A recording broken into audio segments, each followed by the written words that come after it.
Welcome to the show. I'm Jordan Harbinger. I'm always impressed with people who can form a great argument, seldom lose their cool, and cause their opponents to paint themselves into a corner time and time again. And today's guest is no politician and certainly no angel. He's actually a comedian and talk show host in the field of religion, or atheism to be specific.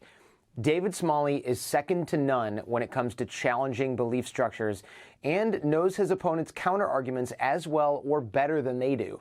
He's built a career in combining comedy, interviewing, and challenging beliefs and bad thinking. On today's show, we dive into David's use of persuasion, rhetorical devices, and empathetic conversation to develop dialogue with others who have opposing views and entrenched beliefs.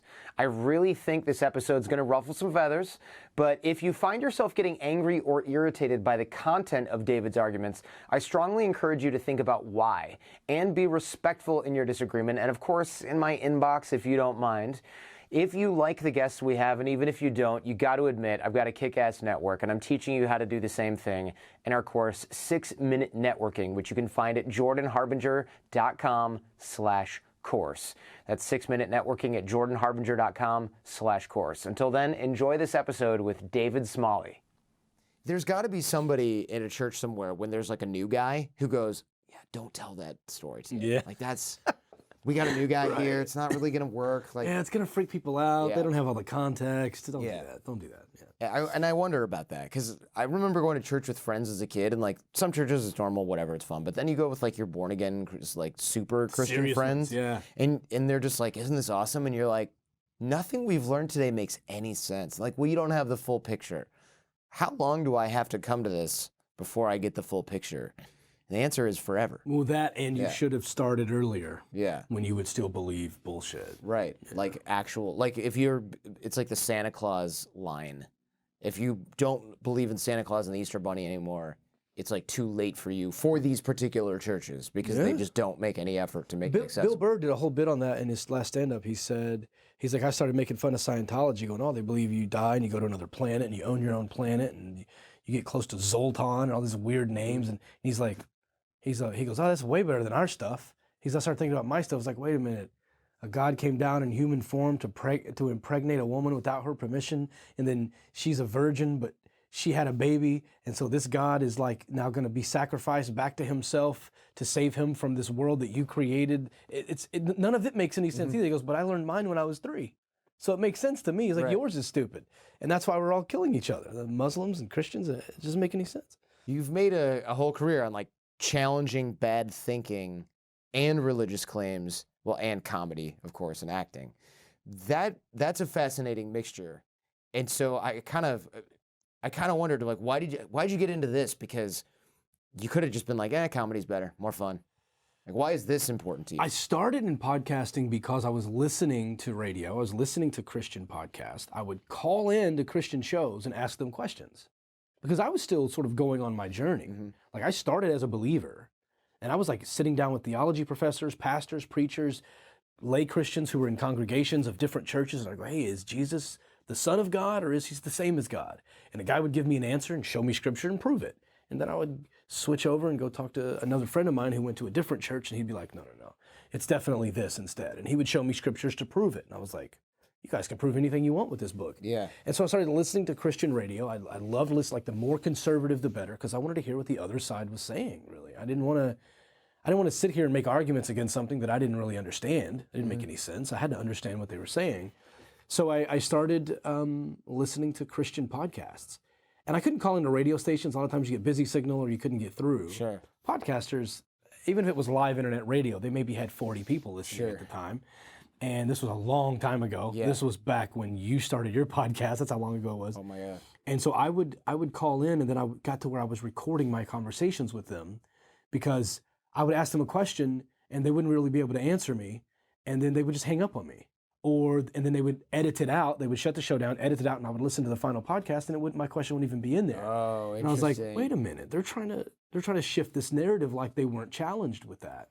And so I started recording, after this happened several times, I started recording my conversations with them, sort of like to be like, well, I'll go comment on their blog and be like, here's the clip of what you cut out of the show, so there 9 people would see it, and we could get into a debate online. Yeah. That's really the original plan.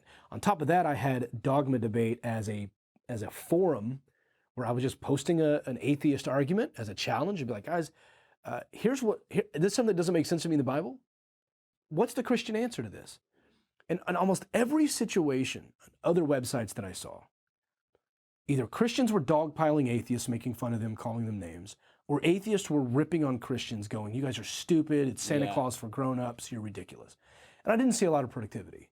So I made it a point that my platform was going to be a safe place for people to disagree, get passionate, but let's not result in name calling. Yeah. And so when someone would do something really nasty or leave a nasty comment, I would leave it there. I wouldn't delete it. I would leave it there, but I, as the moderator, would comment and go, do you think this is the best way to get your point across? And I was employing the Socratic method to other atheists, going, if you're just going to be an ass, what do you think is going to open the door for them to want to listen to you? Right. And it became a really teachable moment. So the blog on its own ended up blowing up, getting really popular. So I started posting the audio clips of me talking to these other Christians on their podcast on my show. And I was like, why don't I just record conversations with Christians? Sure. It'd be cut out the middleman and just have them in studio. And that's how it was born. So I've been doing it for 7 years now. Yeah, that's a long time. Did you grow up religious? Did I miss that? I did, yeah. You must have, right? Because otherwise it's like, geez, how much passion can you muster for something like this? My mom wasn't like overbearing with it. I'll say she was about one thing that sticks out to me, and I've said this in a couple of interviews, so she already doesn't like that I talk about it. I was trying to see the good in just about anything. And I remember I was in the bathroom. I forgot what I was doing, but I was thinking, what if we could get to, I was like 4 maybe. And I thought, what if we could get to demons while they were babies and teach them that being a demon is not the right way to go? And maybe while they're still innocent demons, we could help them. And then I thought, no grown-up is going to be okay with contacting demons. I thought, unless they're cute. Mm-hmm. So I ran out of the bathroom. I went, Mom, do you think baby demons are cute? Because I'm trying to save the world. Right. At 4 or 5 years old. She grabbed me, walked me to the bathroom, and stuck a bar of soap in my mouth. Ooh. And literally washed my mouth out with soap and water for saying, do you think baby demons are cute? That's crazy. And so I remember she was afraid that the devil had possessed me and all this other stuff. She wasn't normally super fundamentalist like that, but there are a few things that really weird her out. Like this number 666 freaks her out, even though it's a mistake. The actual number in the Bible is 616. Most people don't know that. They think it's 666. Yeah, I never heard of that. Yeah, if I'm ever on a quiz show and they ask me that, I'm going to answer 666 because that's what they think. The real one is 616, by the way. But I'll just... That part really stuck with me, I think. I think that may be a reason why I'm like, even just believing stuff can have negative ramifications. So people are always like, why do you care what other people believe? Let's leave them alone. Mm-hmm. Look, if you believe that a virgin gave birth and a guy died, came back to life and floated up to the sky, you might also believe that that Nigerian prince really needs your bank account number. You might really believe that the psychic medium down the street's contacting your nana and you're gonna fork over money. You might really believe that this crystal healer is gonna wave some rocks around your face, you pay them $100 and you go away feeling better. Or some sort of healer somewhere is gonna ding bells around you and this therapy is gonna make you suddenly feel better. And you're shelling out money. I mean, I had a woman in studio right here one day who paid $100 for a stick because someone told her it was a magic wand. I'm definitely going to talk about that exact episode because I heard that and I remember thinking, that was actually maybe the first episode I listened to of your show. Oh, okay. And I was like, I can't wait to see this because the spoiler alert, the premises was this woman was like, I can feel the energy from crystals. And you're like, cool, I've got a bunch of rocks and you have a bunch of your crystals and we're going to blindfold you and see if you can tell the difference. Absolutely. And I'm not going to surprise anyone with the result of that, but I'll let you tell it in a minute. One thing that I'm curious about, so you said, yeah, if you believe this and maybe you believe in Nigerian prince wants your money, you could just be taken advantage of easier, and I care about your stability and mental state. So I think you should be believing as many true things as possible. That's it. I think that's a good point. And I notice that a lot of times, and this isn't universal, I know tons of religious people that are super nice, smart, intelligent, whatever, of course. So I want to throw that caveat in here so people aren't like, Jordan thinks all his religious listeners are dumb, unsubscribe, 1 star. You know, what I have noticed is whenever I see like a really, not whenever, often when I see a negative argument that kind of lacks cohesion and isn't well thought out, or somebody like puts words in my mouth and then proceeds to like skewer that straw man, I'll often go, okay, you know, I'll have this conversation with you just to see what's going on. And like 8 times out of 10, maybe 6, 7 times out of 10, it'll be like, well, you know, I'm Christian and and I go, I'm starting like to think, is there a correlation? And I guess this is a question for you. In your experience, is there a correlation between people who have generally nonsensical arguments or like believe in these weird ground truths about like all kinds of nonsensical things and then religious belief? Because I've started to notice that, and some of that's probably confirmation bias on my part, but I noticed that there are people that have like a certain set of assumptions, and I go, I wonder if this person would have that same set of assumptions if they didn't also believe in like all of this very metaphysical, religious kind of, what's the word I'm looking for? Spiritual isn't even the right word. Like literally like the fairy tale version of the Bible where everything is taken literally, the talking donkey that we mentioned on your show. I always wonder if they would have that same set of assumptions if they were like purely rational or at least more rational. Well, this is the part of the conversation where we have to do that not all disclaimer. And let me just run through it. Yeah. I know plenty of Christians who are really smart people who are skeptical of other things and don't get taken advantage of in any situation. Right. The problem is a lot of people think they are that person, but they allow themselves to get taken advantage of without realizing it, right? There are also atheists who believe they can contact the dead, who believe they can control rainbows, who are flat earthers. I hear from them in my inbox. Yeah. They exist. It's not the norm, though. Most of what you're saying tends to be the case. So we're talking about a bell curve, generally speaking, 3 or 4 deviations outside the norm. Yeah, there's going to be that thing. But the vast majority, you're pretty on point. And it's simply because once you challenge that ultimate authority and go, I don't know that there is a God. I don't think I believe that. I don't have enough evidence for that. And you start to back out of that and ask for evidence, then you start to go, maybe I need to do this in other areas of my life. Yeah. Okay. Exactly. And then that starts to happen, and you start to ask when a car salesman walks up and says something to you like, "Oh, this thing is da da da. Can you show me the paper? Oh, this thing's never been in an accident." I had that recently because I recently wrecked my car and was in it shopping for a car. I walked up and I says, "Ever been in an accident?" And the guy goes, "Nope, never been in an accident." I said, "Can I see the Carfax?" He goes, "Yeah, they're printed. They're in the car." I said, "Okay." And I grabbed it, and most people hear that he has evidence and don't question it. I flipped through and read line by line, and this certain car had been rear-ended. Oh. There was no frame damage, but it said in the Carfax it was in a rear-ended. It was rear-ended at a stoplight. I was like, "This has been in an accident." He goes, "Huh?" I don't even think he knew he was lying to me. I know he wasn't being malicious. He just had been taught by his supervisors, no accidents, this is fine. It couldn't possibly be a certified pre-owned vehicle if it had been in an accident. Right. It takes one flip. It was on the top of page 2, and there it was. My atheism, my skepticism makes me dive a little deeper.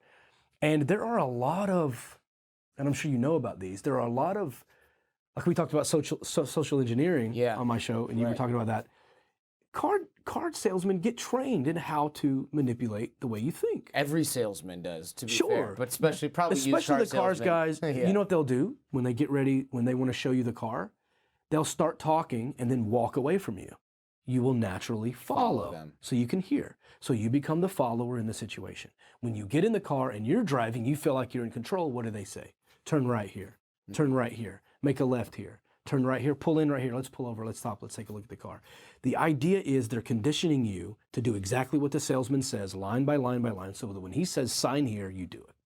That's cool. I never even thought about that being a compliance ladder. No. Oh, absolutely. Yeah. The whole thing is a compliance ladder. And the same thing is true when they look at your car to see how much they're going to give you for it. It's, I don't know about that. That's not really a popular color. It may be the most popular color. Doesn't matter. He wants to make you feel like your stuff is devalued and his stuff is super amazing. And there's all these little manipulative tricks. Knowing these tricks, I like to throw wrenches in it. I do it on purpose. I will The guy will tell me to turn right, and I'll go straight to the light. He'll go, I told you to make a right. Yeah, I was going to say, now I want to test drive I'll go, a car. oh, I'm sorry. First I'll play dumb. Oh, I'm sorry, I didn't hear you say that. And okay, make a right here. You know what? I'm going to go left. I'm going to pull into this parking lot real quick. Oh, I need you to make a right. You know what? Hold on just a second for me, bud. And I try to be nice the whole time. Sometimes I let them off the hook and I tell them I know what they're doing. And other times I just keep playing with them because it's fun sometimes. Yeah, sure. It sounds fun, actually. The connection to religion is that when you've been told that that is a man of God, he's special. He has powers you're not allowed to have. You have to give money over because the godly man said so.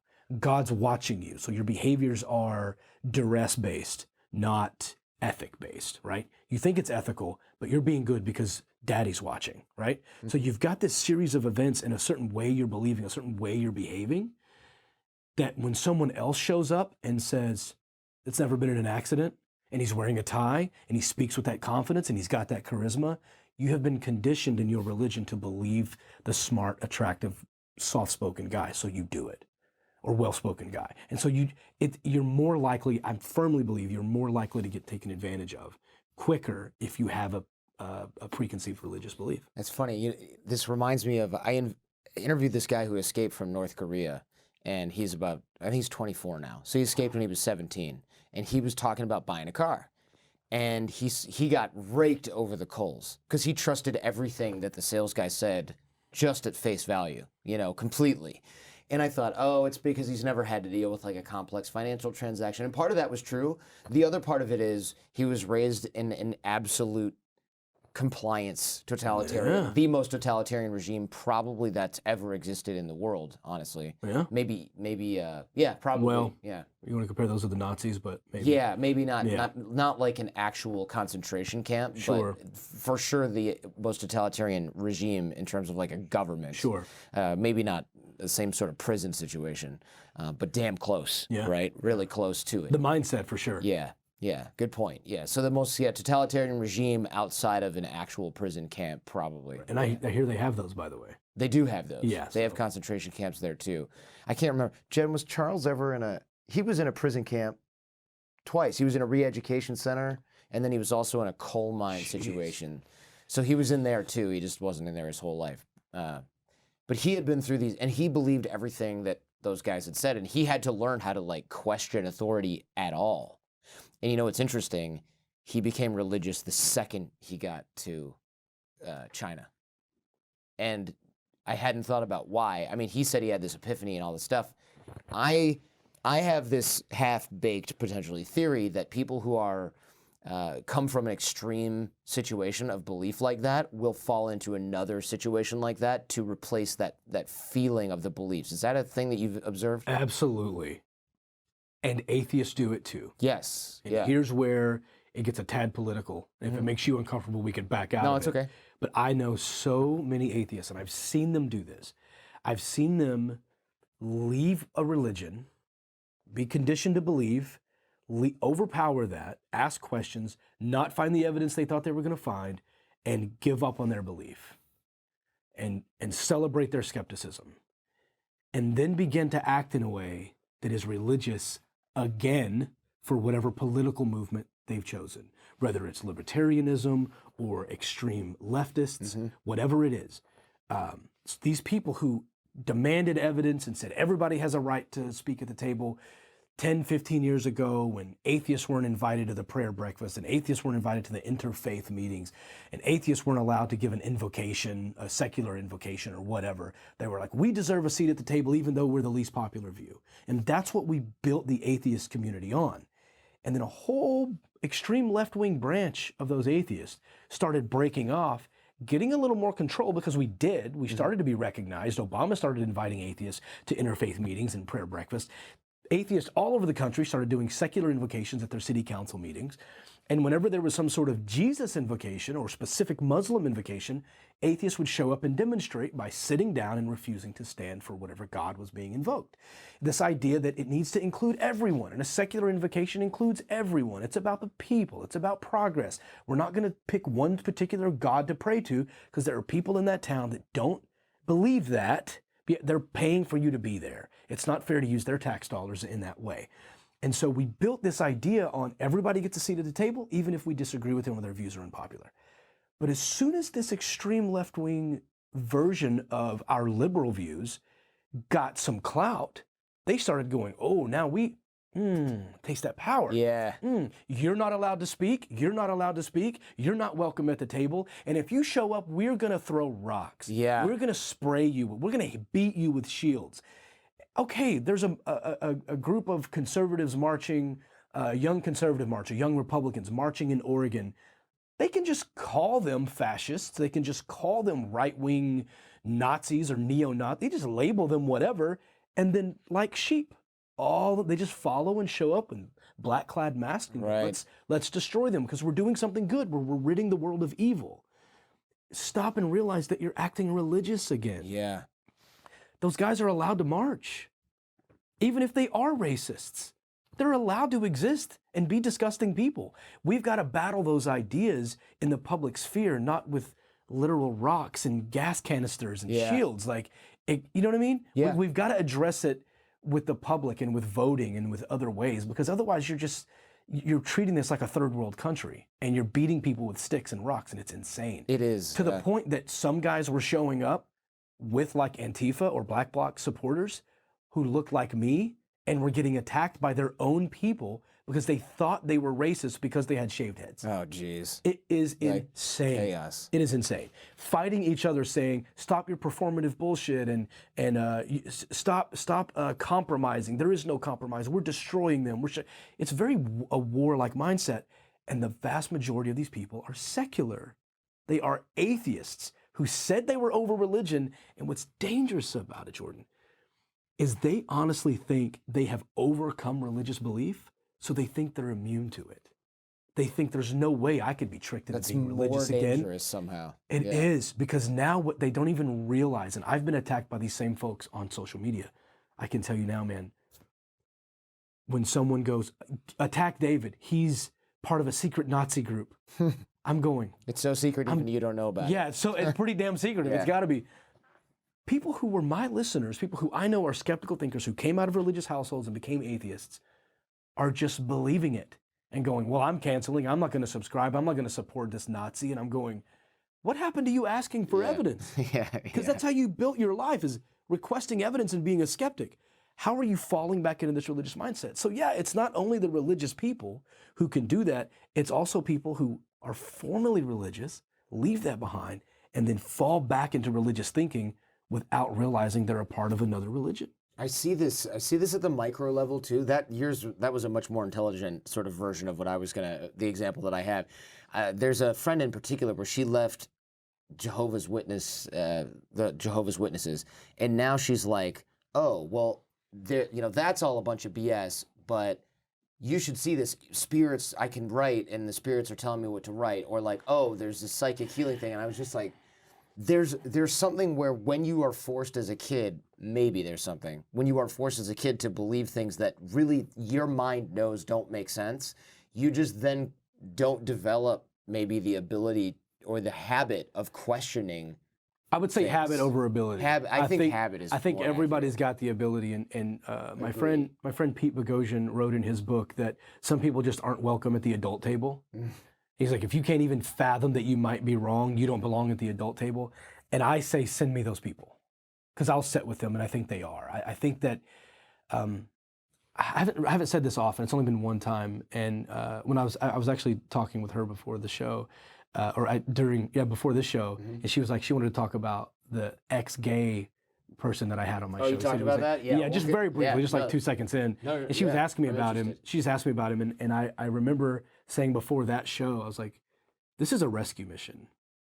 And let's give a little context, because I heard that one too. We listened together, and for me that was heartbreaking, because can you give us the premise? I mean, it was this gay Christian guy, but I was just like, he's wow. clearly gay. He's so clearly 100%. Yeah. He's so gay. Yeah. But he said he hadn't had a sexual attraction to a man for 28 days. Which is like, come on. And he's like, believe me, I've tried. Okay. Because she mentioned that to me, I told her, I was like, I put a reminder in my phone tonight to go back and find him and do an update and have him back on my show. Yeah. Because I'm fascinated. I want to know where he is and if he's gotten the support he needs. Because I think that's all it is. Mm-hmm. And that's why I'm not nasty to these people. That's why I'm not mean to them. I think they are victims. He certainly was. Absolutely he is. I think most of the fundamentalist Christians I have on my show have been victimized in some way. Something has been taken from them and they've been convinced to believe this lie, and I want to help them. I don't want to make fun of them. I don't want to beat them up for it. I honestly think I look at it as a rescue mission. So I want to save them from it. And you don't save people from stuff by punching them in the face. Right, right. And so these guys, let's say these guys were racist and they're marching in the streets. Do you think punching them is going to make them rethink their ideas? Right. Like it's going to make them want to punch you back or kill people. Like they have been brainwashed into thinking somehow that the white race is superior. I don't know why they're that damn excited that all the fun got sucked out of our DNA, that it's difficult for us to clap and dance at the same time, and they think we're special somehow.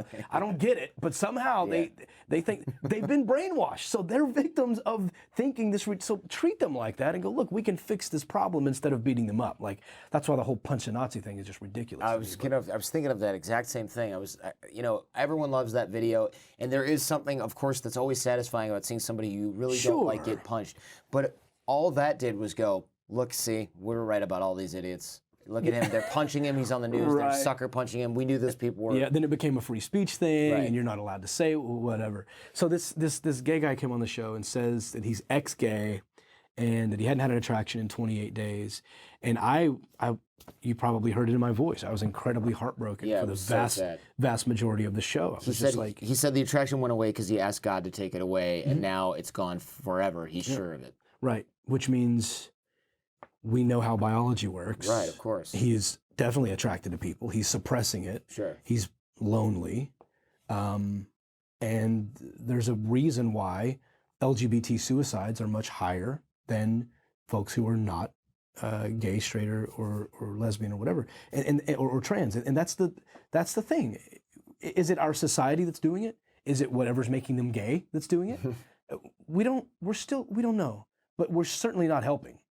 If you already feel less than, if your religion has told you that you're broken, if your mom and dad have kicked you out or refused to pay for college or refused to help you with bills or disowned you because you're attracted to the same sex, and then somebody else comes along and goes, if you weren't gay, you could have this job, or, if you weren't gay, you could have this, and you feel broken and you start to hate yourself. Sure. You start to think that you somehow did something, because it's never God's fault.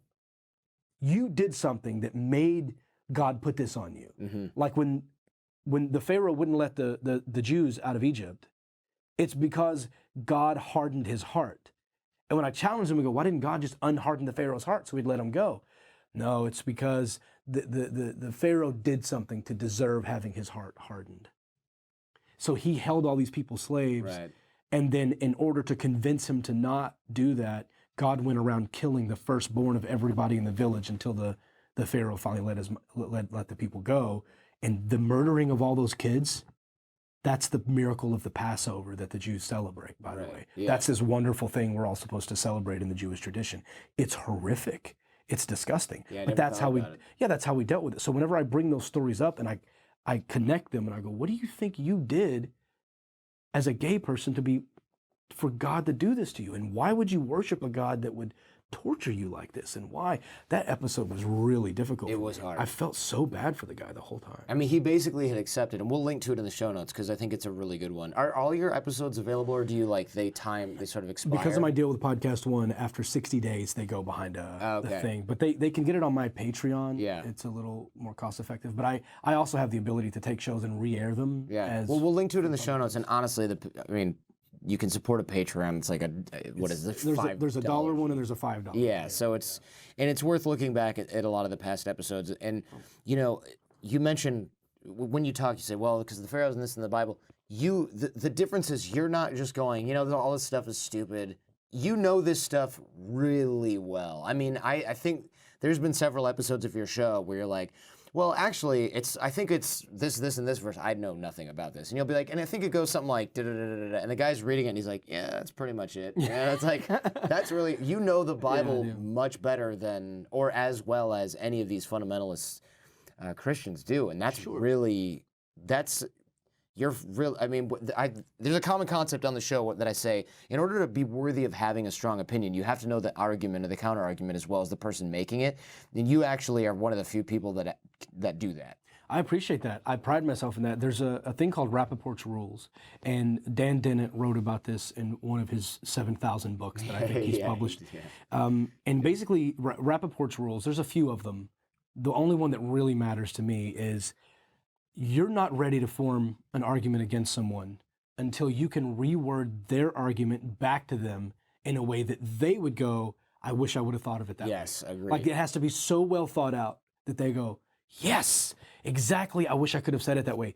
Then you're ready to tell them why they're wrong. That rarely happens in today's society. You say something, I straw man your position, vomitate it back to you in a way that you go, that's gross, and then we're just vomiting back at each other. Nothing makes sense. I don't represent my side well, I don't represent your side well, and we just end up fighting, and that's ridiculous. So I make it a point to learn and to read the Bible, to do Bible study, to sit with people who know the Bible. I've read the Bible twice, by the way. I made a ton of notes. I published a book on it in 2010, and I agree with you. That's why I listen to all the conservative radio and a lot of the Christian. Anytime I'm driving through town or I'm on some sort of comedy tour and I'm just doing nothing or driving, I just hit that seek button until I hear the preacher, the local preacher at the church, talking about something. I'm fascinated by this stuff. It's funny. You're fascinated by it. For me, it also I don't know what it is. Some of it freaks me out a little to hear it because I go, who's listening to this and is like, oh yeah, that's great. Well, a lot of people. A lot of people. Which is why I feel the need to be on the front lines doing this, because as much as I love my comedy career, I'm like, this is something that I feel like still needs to happen. Because there are a lot of people that do that, and then they go, I wonder what the atheists are saying, and then they tune into my show. So I take those clips, I play the clip on the show, and then go, that's a complete misrepresentation of what this is. You met KT earlier, my co-host. KT Tatar is a wonderful stand-up comedian. He was in studio with me last week, and he heard me say something at the end of the show, and he died laughing. And all it was my guest said, I think, he's like, most of the stuff that you've quoted, David, is out of context. People need to read their Bibles. And then KT kind of looked at me, and I said, I agree. Read it. Everybody should read it. The more I read it, the less I believed it. Oh, man. And as soon as I said it that way, KT literally fell over laughing. Oh, my God. He was trying not to be rude and laugh at the guest, and he wasn't. He was like, he told me after the show, he goes, dude, you were just so confident with that. It was so nonchalant. Like, yeah, absolutely. Everybody should read it. He's like, you just turned it around. And I go, it wasn't a ploy. I wasn't being a jerk about it. Yeah. I'm dead serious. Reading the Bible makes atheists. People think, and here's the thing, Jordan, I definitely want to say this on your show, man. Because you probably have a lot of religious people listening or watching. I think so, yeah. And that's fine. And I probably should have put this at the top of the show. I'm not against all the things you love about your religion. I'm against the stuff you don't know is in there. Because people normally associate their religion with loving your neighbor, being kind to each other, helping the less fortunate, and living a prosperous life onto another life for eternal happiness and afterlife, and seeing your dead loved ones again. Yeah. And they think that when I say atheist, that I'm trying to rip all of that out of your life. I want you to keep every bit of that. My only argument is I think you can have that without the divisive stuff that comes with fundamentalist religious belief. And I have an analogy for that. If I can take let's hear that, because I love you talk about. Is it called secular humanism? Yeah, that's exactly what it is. So secular humanism is this idea that there is something greater than you. Do you believe in anything? Yeah, I believe there's something bigger than me. I do, but I believe that that thing is you and your wife and everybody listening, humanity as a whole, the collective human species. So it's not like a metaphysical thing. No, but there's a bigger purpose. There's a bigger machine at work, and I have to understand my place in it, but also understand that I have the ability to change my place in it if I choose. Right? I can do comedy. I can do acting. I can do a podcast. I could quit all of this and go work in a machine shop and have no public voice. If I get tired of the public lifestyle, I can go be private, do whatever I want. I can change my lane, but I can't pretend that I am the reason I'm here and that everybody, you know what I'm saying? I can't believe like that's a Hitler type thing where I'm gonna fix it all. Calm down, cowboy. Right? That's that's not okay. So here's the analogy I like to pour out for all the religious people. I really want them to imagine something with me for a second. Imagine that on this table here I have a glass, an empty glass. You can see right through it. And I grab a dark cola. I'll let you name the brand if you want. You pour a dark cola in there, and Are you afraid to just say like Coca-Cola? yeah, I would never RC say Cola? that because I was writing it in my book, and my literary agent was like, "You're going to get sued. You can't say any brand name. You have to just say cola." Really? Yeah. Because I mean- because of how the analogy goes. Okay. You'll got see. it. Okay. You'll All right. see. Sure. And if you need to edit that out, it's up to you. Nah, it's okay. So I pour the cola in the glass, and so you have this glass of dark cola in front of you, and then I say, I go, well, this is if you're dying of dehydration, this can save your life. That's true. It can. If you're really hungry, it can make you feel full. It can. If you need to pass gas and you're unable to medically, this will help you pass gas. It'll give you gas. It'll make you burp. It'll whatever. There are some benefits to this. It's not all bad, right? But it also comes with a lot of sugar that's going to make you gain weight, a lot of syrup that's bad for you. It comes with a lot of other chemicals that are bad for your teeth, right? It's got dye in it. It's like, because most colas are clear. I don't know if you know that. I used to work for one of the major manufacturers. Remember Crystal Pepsi back in the day? Yeah, well, they all look like Crystal Pepsi. Right. They just make them dark because nobody buys clear sodas. Right, caramel. Unless they specifically go for 7-Up or Sprite or Sierra Mist. Got to get them all in weird. there. Yeah, they just won't do it. I used to work for one of them, and they used to bring by samples for us to try of new colas. Every one of them, they looked like a little NyQuil like shot glass thing. Every one of them were clear. They add the color right before it goes out to people because people just won't buy. Right, it sort of inflates the value. If it looks like water, it's like, I'm not going to pay Right. $2 for that. Yeah, that's a good point. Yeah, I assume that's why. Which even Sprite and 7-Up both have gone with like a green tint to their bottles for that reason. Because Crystal Pepsi failed ridiculously. Right. Even though it was just basically Pepsi without the coloring in it. I remember an SNL skit about Crystal Gravy. I never saw that one. They're just dumping like, I guess, well, I go to my friend's dad who knows a lot of stuff, just like weird factoids. I go, what is that? And he goes, it's got to be like high fructose. It's got to be like high fructose corn syrup. Yeah. That they're pouring in their mouth, and they're like dipping chicken in it. It's like Crystal Gravy, and they had like the Right Here, Right Now theme song from Van Halen playing in the background. Great. But Crystal Pepsi failed miserably, probably because it was like, it's like consumer expectation just didn't match. Right. So imagine you've got this glass, and it's got some life-sustaining things in it. Yes, it can save your life. Yes, it can make you feel full if you're hungry. It's got some stuff in it that's decent for you. And by the way, you do need a little sugar. So I guess on some degree, if you take a sip of that, it's got enough sugar in it probably for a day. And so you've got some good stuff in there. And now imagine that I could reach in with this magical syringe and I could suck out the syrup and the sugar and the dye and all of the crap that makes you fat and rots your teeth and does all the horrible things for you, all the caffeine that makes you jittery. I pull everything negative out of that. What's left in there? Sparkling water?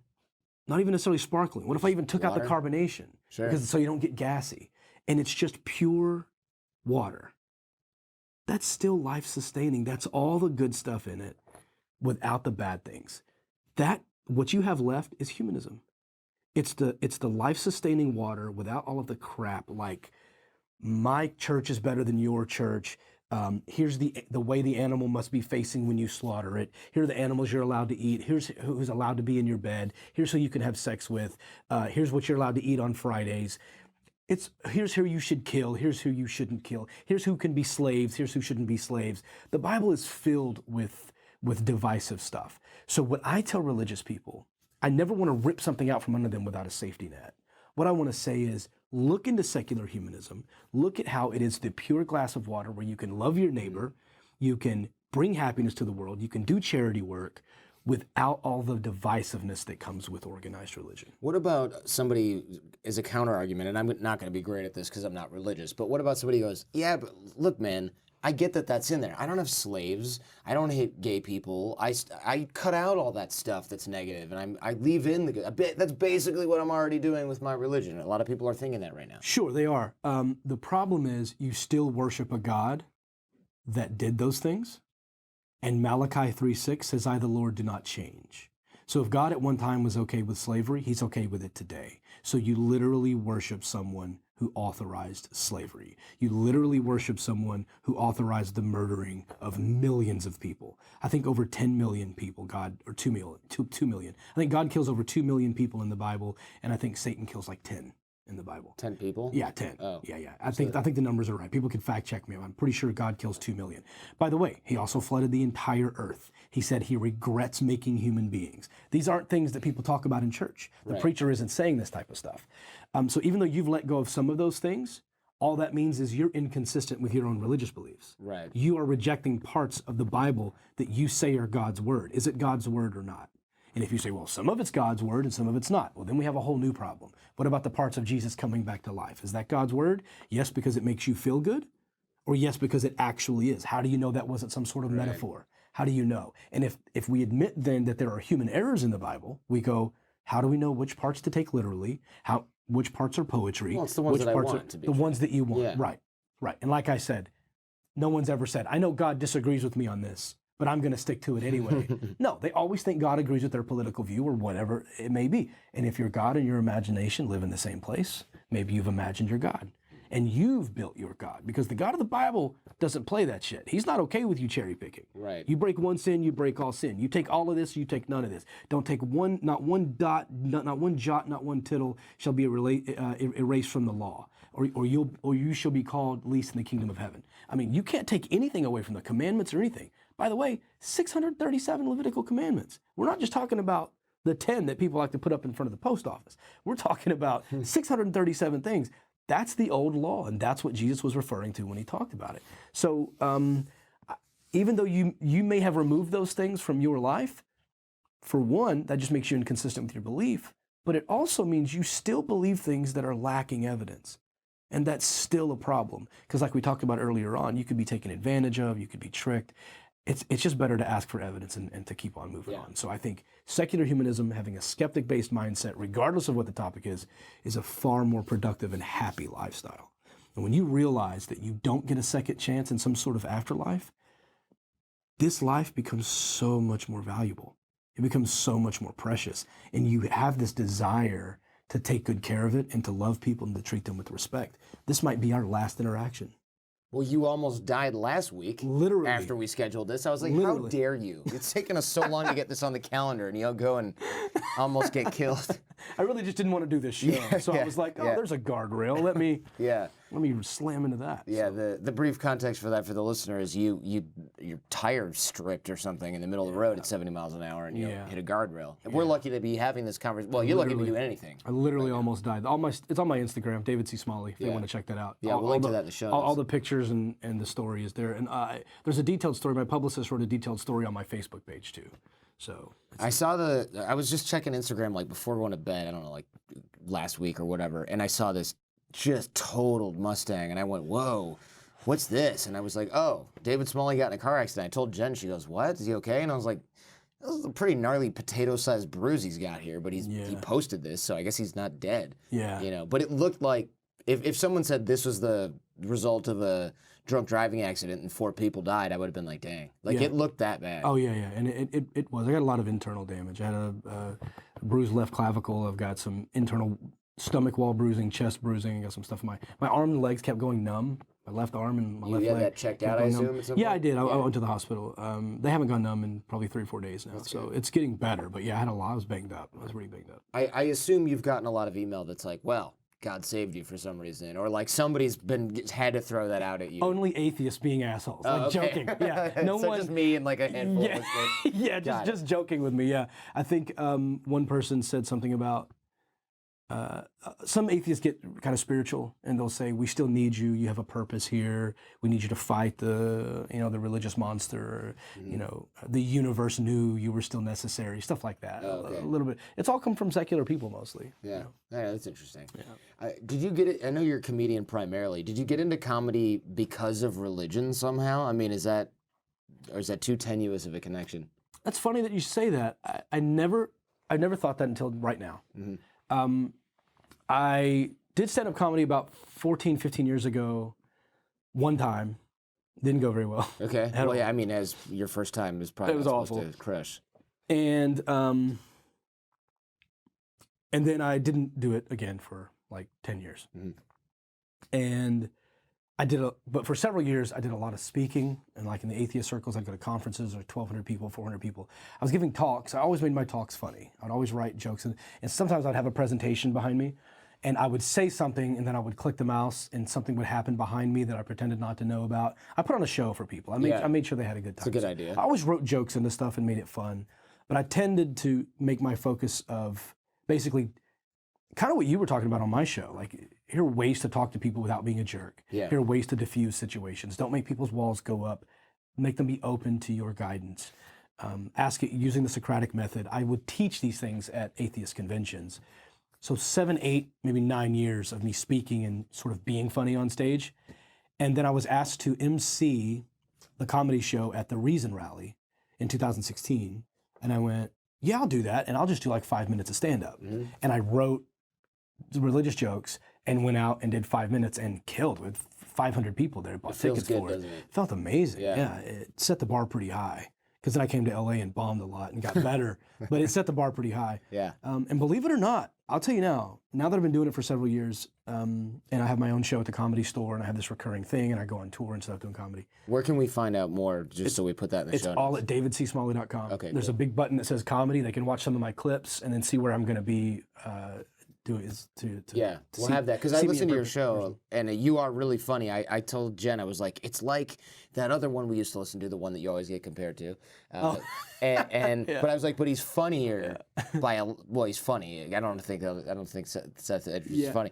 And I was he's like, a great guy. He's just not a comedian. Right. And I'm like, so it's kind of like if Rogan had really well-reasoned arguments about something that I cared about, it's like that. So I'm like, this is really... That means a lot to me. I appreciate it. Yeah, we were like super hooked on it. That's why I was like, because I was doing prep and I was like, oh man, what am I gonna ask this guy? And then we just binge listened to like 12 hours of Dogma Debate, and I was like, how is this not more popular? Yeah, that's cool. I appreciate it. I mean, it is popular. No, it should be more though. It should be more popular. It should be more popular. And hearing you say that means a lot to me. Yeah. I know the success you've had on your show, so I do appreciate that. So yeah, your listeners should go subscribe. Yeah, definitely. We'll link to it in the notes. And I know I just cut you off, but I wanted to get the comedy thing in there. What was I saying? You were saying you killed it at the Reason Rally. You came to LA, you bombed. Yeah, I bombed a little bit, and then I started to notice something. I started bombing because I quit doing my religious material. Oh, okay. I was like, people are going to get mad about that. I'm not going to do that stuff. And so I stopped doing it. And then one day I was like, screw it. I'm going to do my material. I'm going to see what happens. And I decided to do this when I was on the road with a comedian. I was on the road with Ian Harris. He took me as his feature. He was headlining. And we're in Cottonwood, Arizona. Oh, man. I already see where this is going. Cottonwood, Arizona. And I'm going, I don't usually get nervous before a show, but I was pretty terrified. Because I'm like, we're in the middle of nowhere. It's a one-night-only show. This place is packed. It's a small town, so they have what they call a community center. That's where the dances are. That's where the elderly couples go. That's where the 19-year-olds go. They let 16-year-olds in, but they sell alcohol, so kids have like X's on their hands. Little kids, older people, it's the only thing to do in this town. And I'm like, here we are in a very conservative state in a small town. Everybody from the community's in here, and I'm the first comedian. Oh, man. There's not even an MC or an intro. Normally there's a couple of openers and I'm the feature and then we have a big headliner. Yeah. Just me. Oh, man. And so Ian grabs a mic backstage and he goes, ladies and gentlemen, please welcome David Smalley. And it's Ian, the headliner, is backstage with a wireless mic. I walk out on stage and I'm like, as I'm walking, and I hate doing this, I always at least want to know my first line. Sure.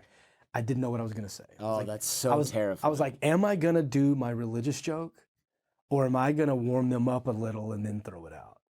And as I was standing there, I set my beer down on a bar stool, and I had a hoodie on, and I put my hands in my pockets, and I just stared at them. And they all thought it was part of the act. I was literally trying to decide what I'm going to do. And I'm looking around at them, and I just thought in my head, I went, fuck it. I'm just going to do it. Yeah. And I said, hey, do you think when Christians get braces for their kids, they're finally admitting that God fucked up? They died laughing. It killed. Massive exhale. Yes. And I grabbed the beer and I was like, good, my people showed up. And they started clapping. Applause break on the first joke. Ridiculous. And I relaxed. I took a drink of the beer and I thought, because Ian is also an atheist, I was like, it must be like a bunch of atheists here. After the show, we hung out and started talking. Everybody was religious. I'm sure. I started asking, had a sense of humor, and they were like, oh, I love your stuff. And then I was like, I wonder if that's a thing. I wonder if because they're in the religion, they find it funny to make fun of. So when I came back to LA, I started doing my religious jokes, and it was killing.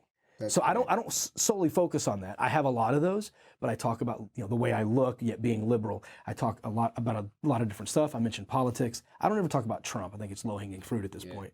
But whenever I do my religious material in front of religious people, it's the biggest laughs I ever get. I went to Fort Worth. I was on the road with John Reap. John Reap, the Dodge Hemi guy. That thing got a Hemi? Yeah. That dude, he was been on sitcoms and stuff, and he did some Good Luck Charlie stuff. I was his feature, 5 shows in a row, Fort Worth, Texas, near my hometown. See, anything in Texas, I'd be like, I don't know, everybody's armed and religious. I did it, and they loved it. That's great. I did jokes about I did that joke a little bit differently. I did jokes about talking to racist people, about the whole spiel I went on about all the fun got sucked out of your DNA. That's a bit that I do, and I did that. They were dying, all white crowds. Redneck conservative, they loved it. I go, that says something about our society that you can walk in onto their turf and talk to them about how ridiculous their views are, and they laugh about it because they understand it's a comedy show. Yeah, that's funny. So sorry, in a weird way, religion is kind of why I'm a comedian, but I didn't mean for it to happen like that. Okay, I was wondering if maybe there was some thing in your childhood where you're like, oh, I dealt with that because through comedy or something. You hear that story. No, I've just always been a nut. I've always been outgoing and a nut, and I do improv and I do acting and I do stand-up comedy. It must be nice to be able to do that, because comedy is kind of a license to pretty much, as long as it's at least got an element of humor, you can kind of do almost anything. Yeah. It's when stuff's not funny and only offensive that people are like, eye roll, and then it just gets to be annoying. Well, every comedy show, somebody does get offended. Fine. They do. That's fine. And you just never know. And they came there looking for that. That's kind of our job. Right? It's kind of our job. If it weren't for comedians pushing the envelope, where would the line be? Well, it's funny because that's exactly my point on this. Is I went to North Korea on a trip, and I've been there 4 times. On purpose. Yeah, it was a thing I used to do, is go on tours there, and I remember asking about comedy, and they said, yeah, we have comedy shows, and I was like, what do y'all joke about? Because usually we joke about politics, politicians especially. Do people tell jokes about Kim Jong-il and Kim Jong-un? And they were like, whoa, no, not at all. And I thought, because here, that's a whole thing. You make fun of the authority figures, you make fun of the government, you make fun of the inefficiency of this and that, and they're like, nope, that is completely off limits. They can't joke about that at all. And that goes to your point, where you're pushing the envelope. They're like, nope, that envelope stops right where we want it to. You can make all the jokes you want as long as they're not about these actual sacred things. But I guarantee you, when those comedians aren't on stage and they're in the green room or they're at home with another comedian friend, I bet you they do. And I bet you that's the hardest that they ever laugh. And somebody's going, one day I'm just going to say it, man. One day I'm just going to say it. You better not. You're going to die. Yeah, but one day I'm going to say it. Yeah. Well, as soon as the whole thing collapses, we're going to have a wicked comedy set from the top North Korean comedians. Sure, yeah. That's all about, here's all the stuff we couldn't say for the last 70 years. Yeah. It's you made an interesting point on one of your shows, actually, that people in Hollywood are a little bit more I use the term woo-woo, but what I really mean by that is willing to believe stuff that is just not founded in reality. And I wanted to know why you think that is, because I used to think it was just California, and then I moved to NorCal, and I was like, oh, it's this California thing. But man, is Hollywood just loaded with this crap? It really is. And I understand, and I don't want to say I give them a pass. Yeah. But I totally understand it. I don't know if you've ever done any acting. Have you ever done any acting, any theater or anything? Not really, no. I mean, video game voiceover. It's not the same thing. Okay, yeah, it's not the same. I do voice stuff too every now and then. But for me, I was religious for a long time in my early years. Talked to God, thought I had answers from God. Yeah. I felt something sometimes, but never felt like I did when I was acting. Becoming another character, and if you take it seriously, I'm not saying, a commercial where you're just Tide, the best product ever. Not that stuff. I'm talking about embodying a dramatic character that is a serial killer, or that is a wife-beating maniac, or an alcoholic, or someone who's severely addicted to drugs. When you have to embody someone else, especially if you apply a method acting sort of thing. Yeah, where you basically live the role. Yeah, but not always. Like, you don't have to live the role that way. You can method act and leave it on the stage. But it's just, it's so hard to put into words. And this is why I think they get really spiritual. There are skeptics out there listening going, bullshit, there's no way. And because they don't understand it. And one of my quotes that gets passed around that I'm quite proud of is that skepticism isn't just refraining from automatic acceptance. It's refraining from automatic rejection as well. So when you just go, nope, bullshit, you're within reason, right? You're being hyper skeptic about it. You're refusing to even look at evidence that might prove you wrong, which then puts you in a confirmation bias, and now you're flowing back into religious mindsets again, right? So I want people to remain open to this, the skeptic or secular listeners. When you have to embody another person, there's a certain feeling that I can't really describe. I'm convinced it's all happening in my brain. I'm not saying I'm having a spiritual experience, but I will tell you it is the closest thing to a spiritual experience that I've ever had, and that I hear people talk about being embodied with the Holy Spirit or the Holy Ghost or whatever. I've had to, and usually because of the way I look, I tend to get cast in roles that are alcoholics, angry, the angry customer, the guy who beats his wife or whatever. And so all these characters that I listed off, the guys with mental illness or the psychopaths or the murderers, I've had to play all of those parts. And I remember playing a part of a guy named Mark. It's from Emily Mann wrote a play called Still Life. And it's a part where Mark, he's talking to the audience. He just stops and looks at the audience and has a whole monologue, but it's not, he breaks the fourth wall. He's like, I want you guys to know something about what's going on. It's almost like you're walking with your friend and he's going through life and he turns to you and goes, it wasn't always like this. I thought of killing people when I got back. And if you want to look at the monologue, it's called, I think it's called I Thought of Killing People. Still Life, Emily Mann with 2 N's. You'll find the exact script I had to follow. And it's this, he's basically talking about almost killing someone with a Coke bottle at a party when he got back from war. So he's this damaged veteran who's trying to get better, goes to alcohol, tries LSD, gets super messed up, and then goes to a party and tries to kill somebody out of anger. And as he's talking about it, as we all do, if I'm telling you about something my sister said that really pissed me off, like, and then she had the nerve, and then I start to get more animated because I'm angry about it. If someone's struggling with mental illness and also drunk or high, and they're recalling something that sent them into a sort of a meltdown, they start to break down again. So I start to, in this monologue, break down in the middle of the thing because I'm imagining killing someone, almost killing someone. I say that I killed him, and then I go, well, in my mind, I cut his throat and everything. And there's this really deep, that's not how I deliver it, it's a little more passionate, but there's this moment of me like literally envisioning being this guy so that I can play this role. And then the director goes, cut. Where does David begin and Mark end? Yeah. Right? And so it takes a psychological toll on somebody, and I will feel myself literally get chills. I'll feel myself be like, God, I can't.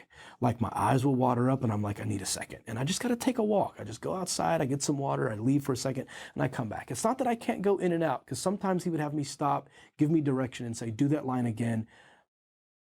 But a character that's that heavy, and by the way, it ends, the line ends with, I think my wife's scared of me. He had a Southern accent. He would go, I think my wife's scared of me. Okay? I read the entire play because I was just doing that one scene. He ends up beating his wife in the next scene. So then I started saying it in a threatening way because I know it's coming. So instead of, I think my wife's scared of me, it was, I think my wife's scared of me. And I would just stare into somebody's eyes in the audience. And it made people really uncomfortable. I did it for auditions. I signed an agent with that. I looked at them, I made them uncomfortable. They were like, I believe you, you're making me feel weird. Let's sign a deal, right? My manager, same way, I got my manager this same exact script. When I stop being Mark, I don't know how to explain this to skeptics. When I stop being Mark, there's something that happens in my body. I think it's in my brain, of course, but I can understand actors going, no, I became that guy. I understand actors going, there's more to life than my brain, because it doesn't feel like it's happening in your brain. You feel it in your toes, you feel it in your chest and your arms. It's an amazing experience. It's all happening in the brain as far as I know, but I understand why Hollywood people tend to believe in the metaphysical, tend to believe that rocks and crystals and the magic wands and these things can do stuff to you outside, because stuff happens in your body when you're an actor that you cannot explain. And you think that opens them up to more sort of metaphysical type beliefs, spiritual beliefs? Because the crystal rock experiment was the one that I think I mentioned. I heard probably the first episode of the show that I heard, where this gal thought she could tell the difference between crystals that she had brought and rocks. She's like, for sure I can do it. And I'll link to it in the show notes, and then when it goes behind the paywall, it's worth getting, because it's really, really interesting. She was just convinced. And then you can hear in real time on the show, you're like, well, this was the rose quartz or whatever, like the most powerful energy one. And she goes, oh, well, the reason I didn't get that one was because that one was like from my ex-boyfriend. And you just hear her like going through these gymnastics to try to be like, oh. And then eventually she's just like, okay, I can't do this. Because, okay, I admit that I'm just not able to do this. Yeah. And here's a funny thing about that, a little insight that people don't know. Almost every time that I have a Christian on, inevitably, I will hear from another Christian that goes, that wasn't a real Christian. Right. That guy was an idiot. Have me on, and I'll have you bowing before Jesus by the end of the episode. And I go, awesome, what Friday can you record? And that's how we continue the show. Yeah. So without them, I'm not trying to, say don't do it. That's how we get our guests. But people going, that guy was wrong, let me show you real Christianity. Great, that's the way it works, come on. I had a crystal healer listen to that episode and reach out and go, that chick was fake. Yeah. I'm the real deal. I'll be able to tell the difference. I can feel energy. And now she wants to come in studio and do it, and to prove that it is right and that girl wasn't legit, which I can't wait. But we're adding another thing. Nobody knows this yet. This is the first time I'm saying it. We're bringing a Ouija board. Oh, yeah. We're bringing a Ouija board in here. And by the time this airs, we may have already done that episode. So I encourage people to go look for it, assuming nobody cancels on me. Right. But yeah, we're bringing a Ouija board, and I'm gonna throw them a curveball. I can't wait. I mean, these tests are so great because you see in real time the process that people must be going through when they're trying to justify irrational beliefs. Mm-hmm. And when they're really ridiculous, like the crystal healing thing, it causes you to go, what kind of weird-ass beliefs do I have where I'm like doing the same thing, but I believe it because I'm just thinking about like my finances or my business. Yeah, but what you're doing right now is really the mark of intelligence. What's that? It's really good. What you're doing is you're going, what could be wrong with me if I see other people doing it? Right. Okay. It was Aristotle who said it is the mark of an educated mind to entertain an idea without accepting it. You can entertain the idea that you have some flaws without accepting exactly what they are. That's okay. The people Pete Boghossian was talking about are the ones that go, it's impossible for me to be wrong. God's in my head. Right. Screw you. I like talking to those people because I ask them a series of questions, and then they have to go, oh, I don't know why that is, and I don't know why that is. And then they start to see that there's an issue. But if you come to the table thinking you have no issues, that's why I like to do things with the physical stuff, like the Ouija board or the crystal healer or whatever, or the girl who spent $100 on a magic wand. Yeah, a magic wand, by the way, which is a stick. That was blessed. But somebody blessed it, so it's worth $100. Blessed, it was shiny, it was smooth. He has a machine at home that a buffer that he got from a garage. Yeah, some kind of that buffs the stick. Yeah. So she's a sweetheart, by the way. She was super cool about it. She was super cool about it, and she was really open to it. And she's like, "No, this is ridiculous. I'm not going to do this anymore." So yeah, I love the fact that she did that because that could have been super embarrassing for her. Yeah. Instead, she was like, "Nah, I'm just going to learn from this." Yeah. What sort of rhetorical devices are you using on the show to create understanding and change people's minds? I mean, we sort of touched on the Socratic method, which I think is great. You're really good at asking people questions and getting them, and I told you this on your show, getting them to kind of paint around themselves, and then by the time you ask the final sort of clincher question, they just kind of metaphorically look around and go, crap, I just painted myself into this corner like really tightly. You're really good at that, and it's cool to watch and, well, listen to, because Jen and I are like, oh, look, he's making her do this. He's making him say that. Oh, I can't wait to see how this guy tries to worm him out of this. And then you go, so how do you reconcile those two things? And you can just, it's like dead air. And I'm like, oh, did I accidentally hit the pause button? No, the dude's just sitting there thinking and going, I am fucked right now. Sometimes I actually have to go make the silence shorter I bet. So that people don't think the podcast shut off. Yeah. And people have accused me of inserting silence, and I go, it's the exact opposite. If they're dead silent for 11 seconds, I make it only like 4.5 because I think that people are going to be like, "What's wrong with my podcast app?" And they think that it just went dead. That happens a lot, and that's the knockout question right there. How do you reconcile? And here's the thing: we talked about intelligence at the top of the show. Christians are very, very smart people, very smart. And really smart people are really good at justifying really bad ideas. And they will take a concept that sounds ridiculous, they know it sounds ridiculous, but they use enough words and talk themselves into the situation. But what they're doing is they're sliding in a bunch of non sequiturs. These things aren't related, but they'll go this, and then, some non sequitur here, and then they go to another thing, part B, and then they go some other non sequitur, and then that's how I get to part C. You see? And that's enough for them to go, and that's why I believe it. And all I do is go, okay, so A, B, and C. I remove all of their non sequiturs and go, how do you reconcile A with C? Because when it's a direct question, they're supposed to be able to just answer it, and they go, yeah, that doesn't really... Like it doesn't track. It doesn't track properly. Yeah. You can't jump that way. And that's why that Christian cop I told you about, when he had talked all about the story of Balaam and the donkey, and we went through it all, and it sounded magical and poetic and beautiful, but he's a police officer, and I said to him, it bothers me that you believe a man and a donkey had a conversation and you carry a gun for a living. And then his response was, well, when you put it like that, I sound ridiculous. You put it like that. Yeah. I just removed all the fluffiness that you tried to stuff between it. I just take part A and part C and put them together and go, what do you do with this? Because this doesn't make sense to me. That's all I really do. Yeah, and it's questioning. You're not telling, I strongly encourage people, even if you don't think that you'd care about this, you're not interested in atheism, you're not interested in religion, or you're religious, you don't want to hear it, just the argumentation structure of what you do is like, I've heard lawyers do stuff. I went to law school. It's really good. Like you said, you almost went into law. You'd have been really good at it because I appreciate that. What you're doing is getting people to ask questions of themselves by asking them questions. Like you never really tell anybody anything. They just question their own beliefs after you ask them things about what they're saying. Well, a lot of times they've never had these thoughts before. Right. They've never challenged themselves. They've never been challenged, so they've never had to think about it. And that's why I don't beat them up if they don't know the answer. I let them off the hook. Just write it down, think about it, come back next month with an answer, and we'll see where you are with it. Because they've never had to come up with these answers before. And a lot of times, I forgot who said it, but some quote was, how do I know what I think until I hear myself say it? It's one of those things. You have these ideas, you have these beliefs, and then until you have to verbalize it, you're like, God, when I hear myself say it out loud, I'm not so proud of that stance anymore. Exactly. You know?